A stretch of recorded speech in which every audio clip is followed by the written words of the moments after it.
ma'am. Sairam, I have astonishing news. Anybody wants to hear? Yes, ma'am. Yes, ma'am. The school will be reopening very soon.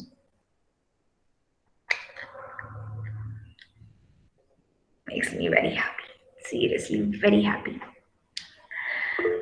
Maybe in a day or two, you will get the exact information on how, when the things are going to happen, and probably it will be only offline classes. It's a big probably.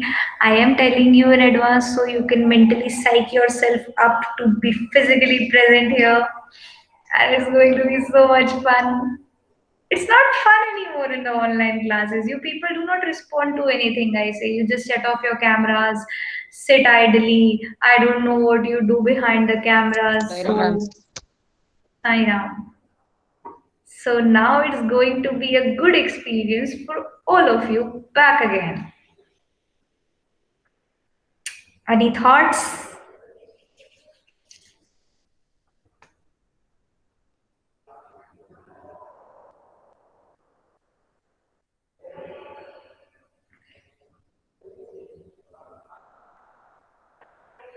It will not be just offline classes, it's going to be the whole school. And most probably it won't be optional anymore.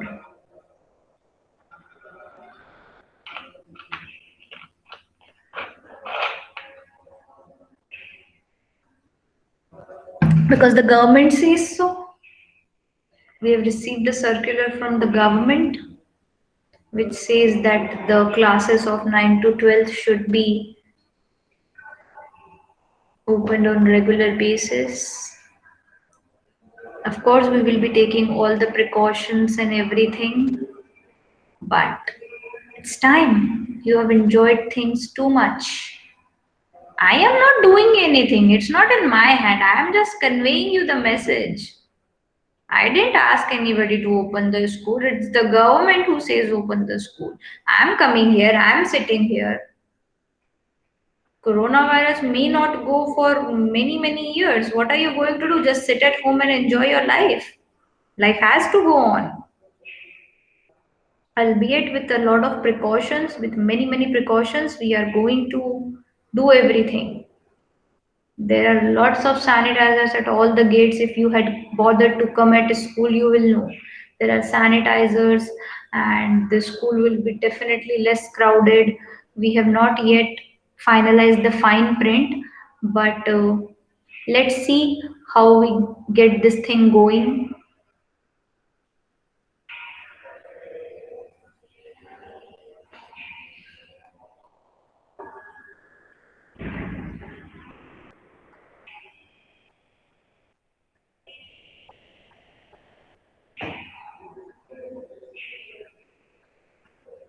Any questions, anything?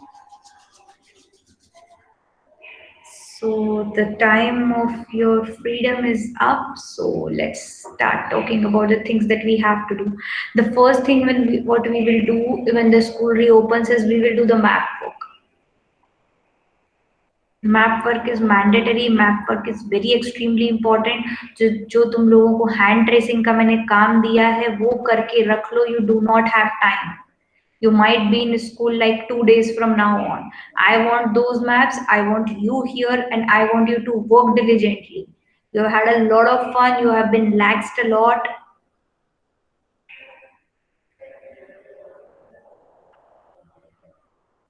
So just prepare yourself mentally from now on. You will get all the details from time to time. I don't know exactly when, but it is in very near future, like within this week or so. So final 2 classes. कोई आखिरी ख्वाहिश? Anyone? Anything you want to do online?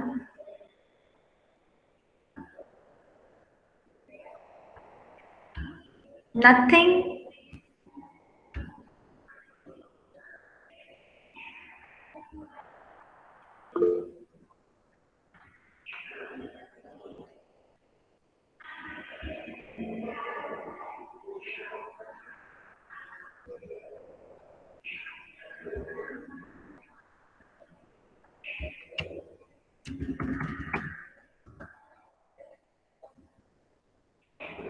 I'll use this opportunity to explore some more YouTube.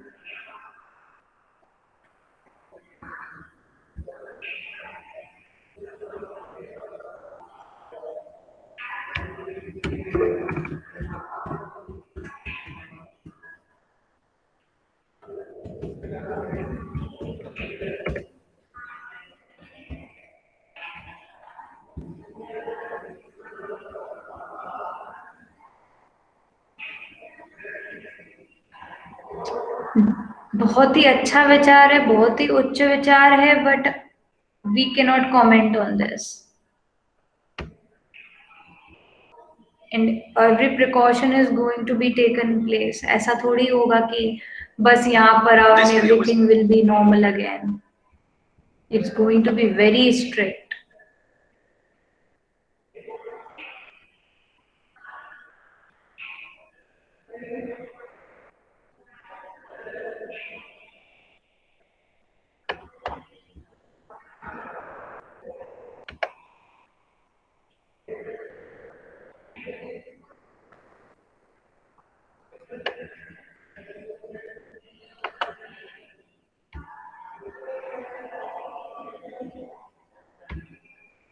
There were a lot of Russian Revolution documentaries that I wanted to show, 1897.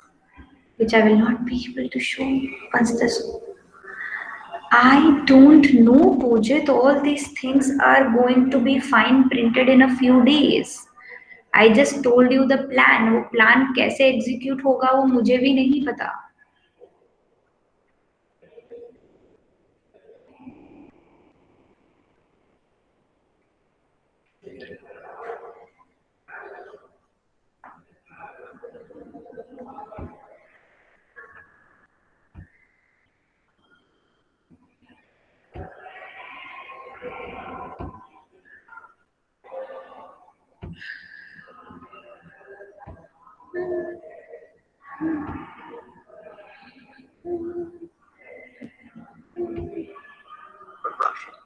Before continuing, there's a technical matter which needs to be resolved, the calendar. To simplify, the Russian calendar was 13 days behind the Gregorian calendar in use today, which is why some things like the October Revolution are said to have occurred in November. For this episode, both calendars will be used.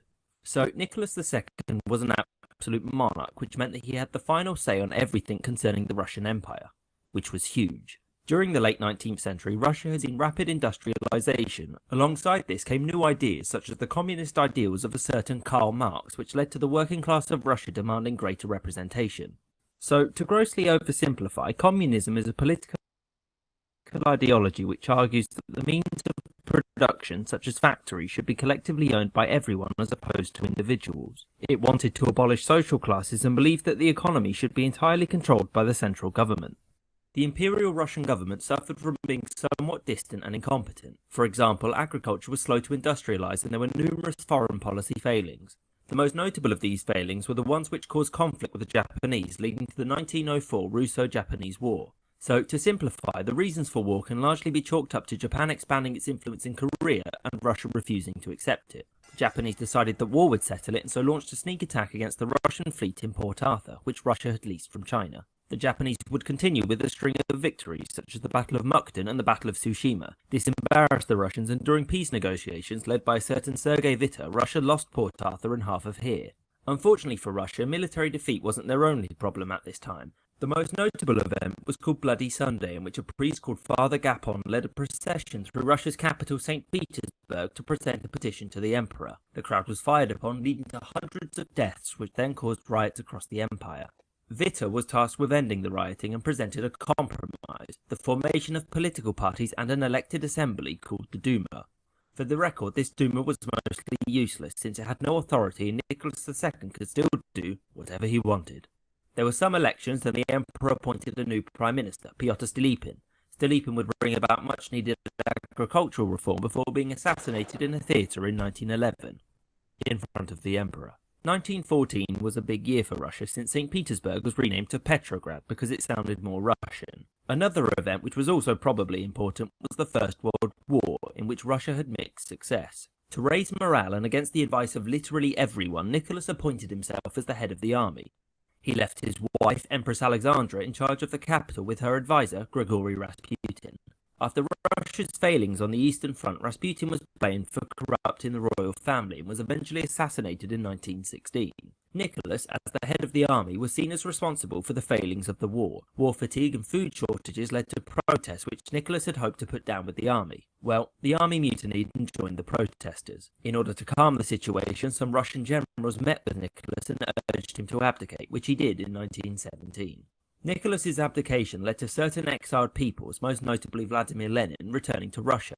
It was people like Lenin who undermined the new provisional government by forming a rival one, the Petrograd Soviet. Lenin immediately began calling for the overthrow of the provisional government, promising the Russian people land, food, and an end to the war. The provisional government had decided not to end the war, and many people took to the streets to protest, and at the front of this protest stood Lenin's communist faction, called the Bolsheviks. The government forces decided to open fire, and many prominent Bolsheviks, such as Leon Trotsky, were arrested, and Lenin was forced to flee to Finland.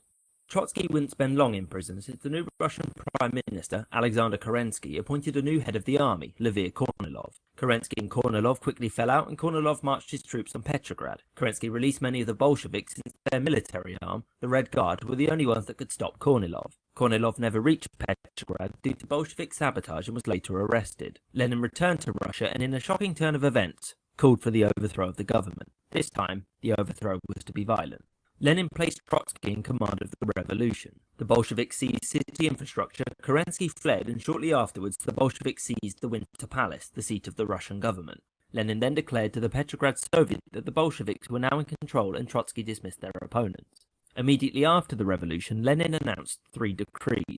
There was the decree on peace, which promised to put an end to the war, the decree on land, which abolished private land ownership and allowed peasants to divide land amongst themselves, and the decree on workers, which introduced a minimum wage. Lenin also brought in universal healthcare and education, increased the rights of women alongside accepting Finland's declaration of independence. The Bolsheviks announced that there would be free and fair elections the next month, which the Bolsheviks lost. This was not what Lenin had planned, so he ordered the Red Guard to shut down the elected assembly and had himself placed in charge. Moscow was declared Russia's new capital, and Lenin switched to the Gregorian calendar. In the March of 1918, after some tough negotiations and an invasion, Trotsky and a team of delegates managed to secure a humiliating peace with the Central Powers. This treaty, the Treaty of Brest-Litovsk, gave up all of this territory to Germany and the Austro-Hungarian Empire, although they themselves would be forced to give this up in the Treaty of Versailles. To many in Russia, this peace was long overdue. To others, such as the Czechoslovakian Legion, it was a complete betrayal. The Czechoslovakian Legion had fought for Russia in the First World War in return for Czechoslovakian independence from the Austro-Hungarian Empire. After peace was declared, they revolted. Their initial success spurred other enemies of the Bolsheviks to take up arms as well, thus beginning the Russian Civil War in earnest. In terms of the factions, the Bolsheviks and their supporters are called the Reds. Those who opposed them are known as the Whites. Britain, France, Japan and the United States elected to intervene on the side of the Whites. It was mostly to reopen the Eastern Front against Germany, but there was also a great worry about the spread of communism. The Whites were initially very successful, but it wasn't long before their progress stalled. This was because they weren't very unified, and many of those fighting against the Bolsheviks were fighting for their own independence, not to restore the Russian Empire. White generals were also somewhat useless. For example, Alexander Kolchak struggled to keep his officers sober, insulted his allies, and executed tens of thousands of people, turning them to the Bolshevik cause. He did manage to capture Ekaterinburg, where the former emperor was being held. The Bolsheviks didn't want the emperor to fall into enemy hands, and so he and his family were executed on July 17, 1918. The Reds had the advantage of geography. Their territory was much more compact and had greater levels of industrialization. It had better infrastructure, lines of communication, raw materials, and a larger population. To maintain order in this area, the Bolsheviks began what is called the Red Terror. This involved sending dissidents to work camps, shooting protesters, and Trotsky holding the families of generals hostage so they'd stay loyal. Eventually, it became clear to the Allies that the Bolsheviks were going to win. The Allies withdrew, and the Czechoslovakian Legion returned to Czechoslovakia, which was independent by then anyway. The collapse of the Russian and Austro-Hungarian empires meant that many peoples in Eastern Europe were looking to establish their own nations and borders. The Polish, led by Józef Piłsudski, wanted to expand the newly independent Poland at the cost of Russia. At the same time, the Bolsheviks were also looking to spread communism to their neighbours and reconquer Russia's old territories. The Bolsheviks also believed that the turmoil in Germany and the former Austro-Hungarian Empire meant that communist governments could be set up there as well. In 1919, the Polish invaded Ukraine and captured Kiev. The Bolsheviks counterattacked and forced the Polish all the way back to Warsaw. The Polish repulsed the attack, thus maintaining their independence and stopping Bolshevik forces from entering Germany. These borders were established, with Ukraine and Belarus becoming socialist republics, which were essentially Russian puppet states. Having failed to spread communism to Eastern Europe, for now, the Bolsheviks moved to secure their position in Russia. Lenin turned to fixing Russia's economic woes by implementing the new economic policy. This allowed some private enterprise, a distinctly non-Bolshevik ideal to help revitalize the economy. In 1922, Russia and its surrounding socialist republics, which were nothing more than puppet states, agreed to form the Union of Soviet Socialist Republics. Lenin had become unwell during the early 1920s and after a series of strokes was left bedridden until his death in 1924. Lenin's death left a power vacuum which only two men could fill. The first was Trotsky, the second was a certain Joseph Stalin. Stalin had played a role in the Russian Revolution prior to this, first as an editor of the Bolshevik newspaper and also as a commander in the Red Army during the invasion of Poland. By the time of Lenin's death, Stalin held the position of General Secretary, the highest political post in the USSR. Stalin was able to forge alliances with other prominent party members and concealed Lenin's criticisms of him. So Trotsky and Stalin held two distinct positions with how to proceed. Trotsky's position is known as permanent revolution. Trotsky felt that unless socialist revolution was encouraged in other countries, the Bolsheviks' revolution would halt and it would become impossible for the Soviet Union to survive. Whereas Stalin's belief, known as socialism in one country, argued that socialism within the USSR should be strengthened before it could be exported anywhere else. So, long story short, Stalin was victorious in the struggle for power, and in 1929, Trotsky was exiled from the Soviet Union. He ended up in Mexico, where he was assassinated in 1940. After his victory, Stalin began to tighten his grip over the Soviet Union. He did this via purges, assassination, censorship, and a secret police force, the NKVD. Stalin removed many members of the Communist Party and famously purged the officers in the Red Army. Stalin's most famous tools in maintaining order were the gulags, the successor to Lenin's work camps. The conditions in these camps were almost unbearable and the mortality rates were incredibly high. Stalin wasn't just a tyrant, he also brought about many domestic reforms, such as the 5-year plans, which were designed to improve industrial output, which it did to a miraculous degree. Another reform introduced was collectivization, whereby farmers were forced to unite their farms in order to increase crop yields and speed up mechanization.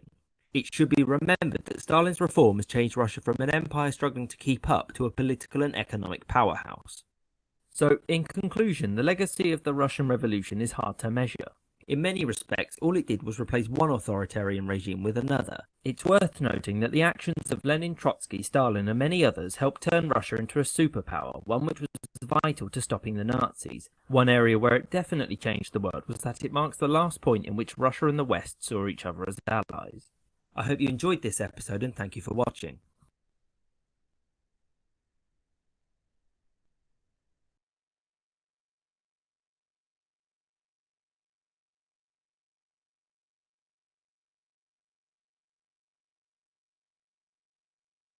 Hi, I'm John Green, and this is Crash Course European History. So World War I unleashed seemingly endless violence, but while it was happening, even more violence was taking shape across Europe, most notably the Russian Revolution and Civil War.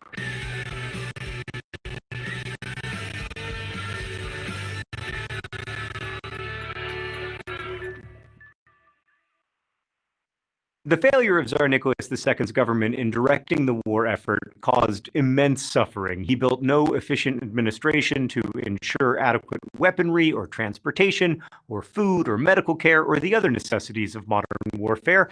I know we often like to make fun of bureaucracy, but governments without it tend to fail miserably. So even though Russian soldiers were loyal and effective fighters, they suffered from a lack of basic materials like bullets, for instance, and soldiers often went without boots, instead wearing rags on their feet. Some generals were first-rate, but others were totally uninstructed in modern techniques and more concerned with conducting pogroms against their own Jewish troops than effectively fighting the enemy. As hundreds of thousands of wounded people and millions of refugees crossed back into an entirely unprepared Russia from 1915 on, soldiers deserted while civilian organizations picked up where the imperial administration administration failed. Local organizations called Zemstvas took responsibility for civilian well-being, joining other groups to take care of the wounded and maintain the home front more generally. And throughout history, when people see such groups doing the work that governments traditionally do, it can deeply undermine support for governments. On the war front, the government wasn't much more inspirational. After a string of Russian defeats, Tsar Nicholas decided that he should personally oversee the battlefront, which made him appear incompetent because, to be fair, he was, and also he seemed uninterested in the survival of ordinary Russians, which, again, you could make the case. All of this meant that a revolution was around the corner. But before we get there, I think the center of the world just opened. It's a calendar, and not just any calendar. It's our editorial director emeritus' vintage cat's calendar. So shortly, Russia would adapt this calendar, the one used in Europe and the United States. But at the time, it was still using a somewhat different calendar, which is why the International Women's Day we are about to talk about happened in Russian February and American March. Now, because the memorization of dates is overrated, we are not going to overanalyze this, but for the record, everyone should use the exact same calendar all the time, specifically this vintage cat calendar. Okay, so on Russian February 23rd, 1917, it was International Women's Day. Working women took to the streets of Petrograd. Oh god, I feel another explanation coming on. Okay, Petrograd had been St. Petersburg, but that sounded too German, so they made it Petrograd. But soon it would be Leningrad, only eventually to become St. Petersburg again. Right, so it's February, sort of, and we're in Petrograd, sort of. The important thing is that these women were protesting the effects of a totally mismanaged war effort, soaring inflation, food scarcity, casualties in the millions, and an army often defeated and in retreat. Protests surged in the capital and then traveled the empire. Rebellious soldiers and the persistence of the angry crowds, along with the insistence of his wider family, eventually persuaded Nicholas to abdicate his throne. Members of the Duma, the assembly of elected representatives that Nicholas very reluctantly set up to end the revolution of 1905, constituted themselves as a provisional government consisting of monarchist, conservative, liberal, and a variety of socialist members. Both disorder and new forms of organization unfolded. Workers and soldiers revived the councils, or Soviets, they had used during the Revolution of 1905 and began claiming a larger voice in ruling Russia. And as wealthy leaders of the provisional government and the less privileged members of the Soviets jostled for administrative supremacy, wartime chaos accelerated in Russian cities, especially in Petrograd, where soldiers and workers shot opponents, including random officials and military officers, because they stood for the oppression and starvation of the old regime. This competition for power on the home front coexisted with general support for World War I, which itself brought more death and more deprivation, which further weakened government and other institutions. Still, some were optimistic that life would change for the better, or as one poet put it, that our false, filthy, boring, hideous life should become a just, pure, merry, and beautiful life. Peasants confiscated some noble estates, while rank-and-file soldiers ended the degrading deference they had traditionally shown to aristocratic officers, and to some, equality and an expansion of rights felt imminent. In April 1917, the Germans organized Bolshevik leader Vladimir Lenin's passage from exile in Switzerland back to Russia. Marxism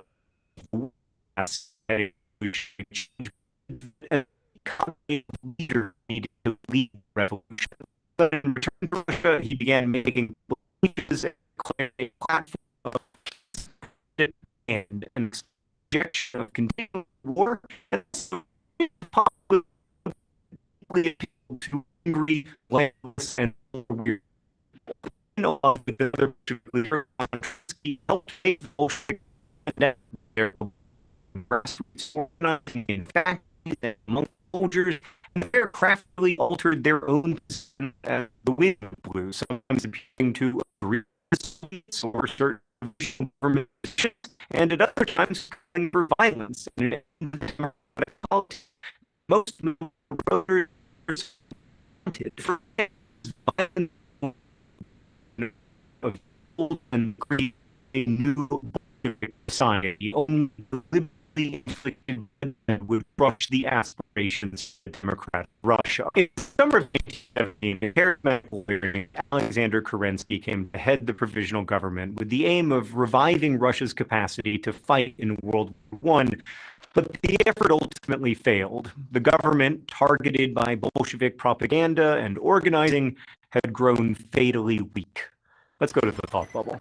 By the fall, Lenin determined the time was right to overthrow the provisional government, and with it, the mixture of democratic policies espoused by the hodgepodge of politicians, including various kinds of socialists and anarchists and constitutional monarchists, and liberals who sought rights and the rule of law. Lenin didn't believe the revolution could proceed via peaceful change or negotiation with all these various leaders. Instead, he insisted on the use of violence against them and rejected peaceful change or negotiation. In October 1917, the Bolsheviks led a coup at a meeting of the Soviets, taking over government buildings, arms depots, transportation networks, and other infrastructure. And the party then endorsed elections to a constituent assembly that met in January 1918. The Bolsheviks won only a minority of the seats, but forced the dismissal of the assembly before it could be constituted as a government. The Bolsheviks then developed a tactic meant to destroy, in the words of one, constitutional illusions. They imprisoned and murdered advocates for democracy and constitutions and freedom of political expression by the tens, and eventually the hundreds of thousands. And as they took control, the Bolsheviks shuttered local institutions such as the zemstvas. They nationalized industries and banks, and by late 1917 began seeking a negotiated withdrawal from the war. The Germans offered only the draconian Treaty of Brest-Litovsk, which gave Russia's western holdings to Germany. Lenin initially called the German offer obscene, but as the Central Powers continued their advance through Russian territory, he finally accepted the treaty. Thanks, Thought Bubble. So by this time, the Russian capital had been moved from Petrograd/St. Petersburg to Moscow because German troops had gotten too close. Lenin believed that an imminent uprising of Europe's entire working class would overturn the whole Brest-Litovsk settlement anyway and restore Russia's original boundaries. But he ultimately rejected his initial faith in worldwide revolution, settling instead for socialism in one country. That said, the Bolsheviks did want to promote and control the rise of communist parties elsewhere, so they established the Communist International, or Comintern, in 1919. Brest-Litovsk was a turning point for many, including those who were ready to continue fighting for a Russian victory in World War I. Dissident generals received volunteers from an array of those who feared the rise of the Bolsheviks, from monarchists and liberals to other kinds of socialists. And we're emphasizing the diversity of beliefs here to show that Bolshevism was just one of many responses, some radical, some moderate, to the dysfunction and deprivation of early 20th century Russia. But at any rate, these diverse non-Bolshevik groups were united primarily by their dislike of the Bolsheviks, who by this time had rejected the word socialist in favor of a new party name, communist. Bolsheviks felt that the socialists in Russia and elsewhere were just too reform-minded and compromise-oriented and pro-democracy. And so eventually civil war broke out, and until 1922, Russia and a good part of Eastern Europe were racked with violence and disease and famine and starvation. The Bolshevik dictatorship and its Red Terror battled the so-called White Movement, which even in its name defined itself primarily by its opposition to the Bolshevik Reds. Meanwhile, in areas like Ukraine, the Baltic states, and Central Asia, people were seeking independence from Russia, although in many places the independence movements were themselves also divided by beliefs around the role the state should play in the lives of its citizens, whether democracy was compatible with a strong state, and whether businesses should be government-held or privately run. The Bolsheviks took advantage of these divisions, both by taking on factions individually and by pitting them against each other. As Trotsky simultaneously built a loyal Red Army, and as the newly created Cheka, or secret police, picked off opponents, the whites were eventually defeated. Not only was the white movement disunited in its goals, they also lacked a brilliantly brutal leader like Lenin or an organizational talent like Trotsky. The communist society the Bolsheviks established was far different from the one envisioned by the Marxist socialists of the 19th century. It was to be led by an elite, according to Lenin's plan, not by workers. In fact, the Bolsheviks crushed a green opposition from peasants who were angry about the army confiscating their grain, which the Bolsheviks justified as necessary for, quote, war communism. The Bolsheviks also executed sailors in Kronstadt who objected to the growing privileges of the Bolshevik elite. But instead of the state withering away after a workers' revolution, as Marx had predicted, the Bolshevik state became ever more powerful, albeit with the support of many in the population. Beginning with Lenin, it inflicted perpetual violence on its own people, inventing constant threats from civilian enemies. Lenin believed such violence was key not just to establishing a Bolshevik state, but also to maintaining one. In 1922, the Union of Soviet Socialist Republics was declared. Up-and-coming Bolshevik activist Joseph Stalin helped forge the federation from the ethnic groups of the former Russian Empire. The USSR supposedly fulfilled a Bolshevik promise to more than 100 ethnicities of the old Russian Empire that they might retain their culture and language and other local ways. But to say that those promises were not kept would be something of an understatement. Big challenges loomed for the Bolsheviks even after these triumphs. Industrial production had fallen to 13% of its pre-war level. The death toll of the Civil War and the accompanying disease and famine is estimated at 10 million. Still, the post-war Bolshevik propaganda machine thrived, drawing in people enthusiastic about the idea of a workers' paradise. And in some cases, real progress was made. The strapped government set up health clinics and daycare centers so that everyone could work to revive the economy. The daughter of an imperial general, Alexandra Kollontai, oversaw the welfare system and wrote easy-to-read novels about the wholesome relationships between men and women under communism. Communist enthusiasts taught rural people to read and proselytized to make Muslim communities adopt what Bolsheviks interpreted as modern ways. A reminder that not all missionaries are religious. Pioneering filmmaker Sergei Eisenstein produced classic celebrations of ordinary people, such as Battleship Potemkin, which is about a group of sailors rebelling against Tsarist brutality. But it's inaccurate to imagine the Bolshevik Revolution led to some immediate and total communism. In fact, in 1921, Lenin declared the new economic policy, in which elements of capitalism, such as individual businesses, would be allowed to help boost productivity. Communist entrepreneurs were encouraged to grow rich, and wealth became valued. So-called NEP men flourished, as did women dripping in jewels and furs. It was one more compromise the Bolsheviks made as a temporary means to the end of domination. Beginning in 1922, Lenin suffered a series of strokes that eventually killed him in January 1924. Joseph Stalin organized and led a lavish funeral, handing out minor roles to other Bolsheviks and sidelining his rival Trotsky, who would go on to be murdered via ice axe to the face at Stalin's order. We'll get to that and much more when Crash Course returns to Soviet Russia in 2 weeks. Thanks for watching. I'll see you then. Thanks so much for watching Crash Course, which is filmed here in the Jaden Smith